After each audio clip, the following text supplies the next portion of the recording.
Бүгін үлпілдек жапон панкейкін дайындаймыз. 2 жұмыртқа сарысына 1 ас қасық құмшекерді қосып араластырамыз. Одан кейін 2 ас қасық сүт қосамыз. Сүт бөлме температурасында болуы қажет. Кейін 4-5 ас қасық ұн қосып араластырамыз. 1 ас қасық күнбағыс майын қосамыз.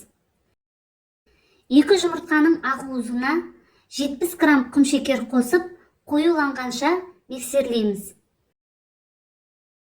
Кейін ақуызды ақырындап бірінші дайын массаға араластырып аламыз.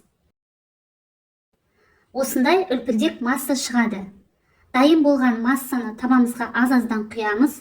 Табамызға кішкене судан тамызып, қақпағын жауып пісіріп аламыз. Дайын панкейктерді жеміс жидектермен әрлеуге болады.